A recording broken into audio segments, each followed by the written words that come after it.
कानपुर नगर में मंगलवार को डीपीएस कल्याणपुर में बजट पर चर्चा पर सेमिनार का आयोजन संपन्न हुआ, जहां पर सेमिनार में क्लास 12 की छात्रा खुशी भाटिया और अलीना फातिमा ने बच्चों को इस वर्ष के वित्तीय वर्ष का बजट के बारे में जानकारी उपलब्ध कराई है। उनका फोकस डिजिटल शिक्षा और भारत के विकास पर आधारित रहा है। उन्होंने बताया कि जिस तरह से भारत आगे बढ़ रहा है, आने वाले 25 सालों में देश का गौरव का लोहा पूरी दुनिया मानेगी। सेमिनार में मुख्य वक्ता के रूप में सीए हिमांशु और प्रतीक भल्ला ने बच्चों का उत्साह वर्धन करते हुए कहा कि इस तरीके के आयोजन और भी कॉलेजों को करने चाहिए ताकि बच्चों को भारत की अर्थव्यवस्था के बारे में जागरूक किया जा सके। इसके पूर्व सेमिनार का आयोजन कॉलेज के प्रधानाचार्य डॉक्टर अर्चना निगम ने दीप प्रज्वलित कर किया था। इस दौरान ही इस मौके पर स्कूल प्रबंधन का पूरा स्टाफ भी मौजूद रहा। अपना परिचय देते हुए आज जो यहाँ पे बजट पे वार्ता हो रही है, क्या उसमें आपका व्यू है वो बताएं। अच्छा जी, मेरा नाम खुशी भाटिया है। मैं डीपीएस कल्याणपुर की छात्र हूँ, कक्षा 12th की। और यहाँ पे हम लोग कर रहे हैं बजट वार्ता, जो इस साल Feb 1 को बजट आया है, जो फाइनेंस मिनिस्टर ने रिलीज़ किया है। तो उसके ऊपर सब ने अपने व्यूज़ दे दी हैं। बस रह गए हैं तो हम स्टूडेंट्स, जो आगे चल के इस कंट्री का फ्यूचर बनने वाले हैं। तो हमारी प्रिंसिपल ने हमें एक इनिशिएटिव लेने को कहा है, जिस पे हम लोग अपने व्यूज़ देंगे बजट के ऊपर। क्या मुद्दे रहेंगे जिन पे आप जो है अपना व्यू रखें? आपका फोकस इस पर है। मेरा नाम अलीना फातिमा है, मैं क्लास 12th में हूँ। और जैसे कि आप पूछ रहे हैं कि किस चीज़ पर हमारा फोकस रहेगा, तो बजट में बहुत सारे टॉपिक्स कवर करे गए होंगे। जैसे कोई हमारी एजुकेशन है, कहीं हेल्थ के बारे में, कहीं इंफ्रास्ट्रक्चर के बारे में है, कहीं पे हमारा केपेक्स के बारे में, जो कि हमारा कैपिटल एक्सपेंडिचर है। तो इन सब पे हमारे ये जो स्टूडेंट्स है, ये हमारा जो पैनलिस्ट सब बैठे हैं, इस पे सब लोग डिस्कस करेंगे, इन टॉपिक्स पे सब डिस्कशन करेंगे सारा, और आपस में सब बात करेंगे और एक सोल्यूशन निकालेंगे कि मतलब आगे क्या होगा, क्या नहीं होना, ये सब बात होगी। देखा जाए कि एजुकेशन इंडिया के लिए अपने सिनेरियो जो ये एजुकेशन है वो सबसे ज़्यादा ज़रूरी है। तो आप एक स्टूडेंट होने के नाते कैसा चाहेंगे आगे बजट में इसको? मेरे अकॉर्डिंग तो इस बार जो बजट आया है उसने एजुकेशन पे बहुत ज़्यादा फोकस किया है, बहुत ज़्यादा फोकस हुआ है। ये जो 2 साल पैंडेमिक में हम लोग ने घर रहकर पढ़ाई की है, तो इसको मद्देनज़र रखते हुए इस बार जो बजट में चेंजेस आए हैं वो ई टेक्नोलॉजी के ऊपर आए हैं, जिसमें ई विद्या करके सब टीवी पे, चैनल्स पे, और ये सारे नई चीज़ें शुरू हुई हैं, जो आगे चल के फ्यूचर में हम बच्चों को और जो आने वाले फ्यूचर है उनको बहुत हेल्प करने वाले हैं। आपकी नज़र में अभी ये बजट कैसा रहा है? मेरी नज़र में ये बजट एकदम बीच का है। लाइक ये सबको नज़र रखते हुए बनाया गया है, हर एक सेक्टर्स ऑफ इकोनॉमी को नज़र रखते हुए बनाया गया है। अलीना जी, आगे के इन फ्यूचर के बजट के लिए आप क्या सजेस्ट करना चाहोगे कुछ? आगे इन फ्यूचर के, जैसे कि हमारा ये अमृतकाल 25 साल वाला तो चल ही रहा है, तो आगे के लिए जो ये बजट निकला है, इसमें बहुत सी चीज़ें बताई गई कि हर एक सेक्टर में कैसे कैसे कितना फ़ंड रखा गया है, कैसे कैसे ये आगे हमारी कंट्री को बेनिफिट करेगा। तो इस बारे में तो ये सब हमारा यही पूरा डिस्कशन है, इसी बारे में कि आगे फ्यूचर में चल के ये बजट पे क्या होना है। अपना परिचय देते हुए आज यहाँ पर बजट वार्ता का आयोजन किया गया है, क्या खास रहेगा आप बताएं। एक्चुअली ये जो आज बजट वार्ता हम लोग ने आयोजित की है, तो ये बच्चे उसमें पैनलिस्ट हैं, एंड वी हैव 2 स्पीकर्स। एक तो ये मिस्टर हिमांशु हैं, he is a chartered accountant, और ये he is Prateek Bhalla, he is also a chartered accountant. तो एक कॉन्वर्सेशन होगा जब बच्चे बजट के बारे में जानेंगे कि इसकी इम्पोर्टेंस क्या है। जैसा कि आप नाम जानते हैं कि बजट का एक्शन, छात्रों का रिएक्शन, बच्चे बजट से क्या समझते हैं, क्योंकि जनरली ये सारे डिस्कशन कॉलेज लेवल पे होते हैं और हायर लेवल्स पे होते हैं, पर अब की बार बच्चों ने ये अपना वेंचर लिया कि बजट क्या, इसकी इम्पोर्टेंस है, क्या इसके फैक्टर्स हैं, कितने टाइप्स ऑफ बजट्स होते हैं और किस तरह हम उसको अपनी एज के हिसाब से वो कैसे समझ रहे हैं और उसको कैसे इंटरप्रेट कर रहे हैं।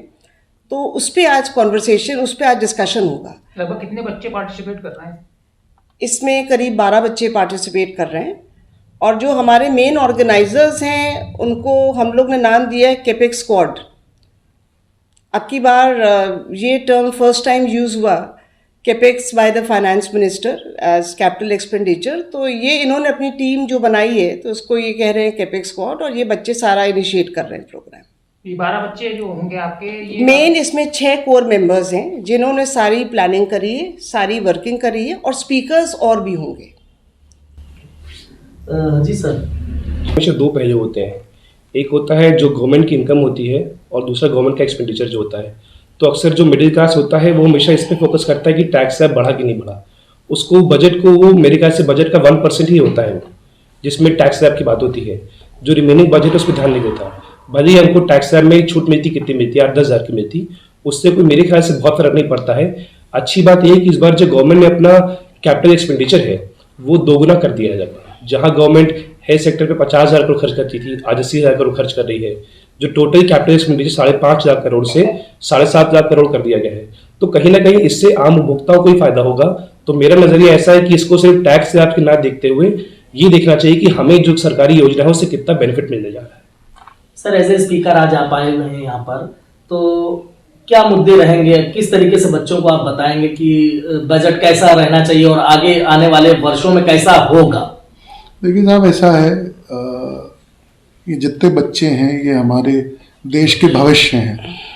And I would really like to congratulate madam and DPS Kalyanpur for taking this opportunity कि बच्चों को उनकी उस तरफ उस जिस नींव से वो बढ़ेंगे तो हमारा देश और उज्जवल होगा और आगे जाएगा।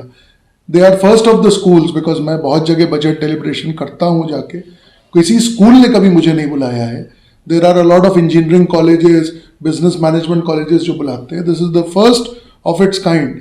देखिए, बजट का पहलू और बजट से सबसे ज़्यादा जो गवर्न होता है कि हिंदुस्तान जैसा देश जिसमें 140 करोड़ लोग रह रहे हैं और टैक्स पेयर्स कुल 6 करोड़ हैं, तो वो अपने आप में बताता है कि कितना बर्डन है उन टैक्स पेयर्स के ऊपर। फाइनली जाके किस तरीके का बर्डन है जो पूरी अर्थव्यवस्था को यहां चला रहे हैं। तो ये बजट जो इन्होंने, जैसा कि प्रतीक ने बिल्कुल सही कहा कि ये बजट जो है जितना गवर्नमेंट कैपिटल एक्सपेंडिचर के ऊपर करेगी, मतलब कैपिटल एक्सपेंडिचर का मोटा मोटा मतलब हो गया कि आपकी इंफ्रास्ट्रक्चर सुविधाओं के ऊपर, रोड बनाने के ऊपर, डिफेंस के ऊपर, आपकी सिक्योरिटीज के ऊपर, आपके गवर्नमेंट जो बेसिकली वेलफेयर स्कीम्स चला रही है उसके ऊपर, एजुकेशन के ऊपर जितना खर्चा करेगी, इन्होंने क्लियर टोन सेट किया है। और ये एज फाइनेंस लोग, हम लोग की डिमांड कम से कम 4 साल से थी इनसे कि अब तो आपके पास पैसा आ रहा है, अब तो टैक्स कलेक्शन बराबर आ रहे हैं। कोरोना का पीरियड चला गया तब भी आपके टैक्स कलेक्शन बढ़ते चले जा रहे हैं। तो ये इस बार इन्होंने डिजिटल शिक्षा की ओर ज्यादा फोकस किया है।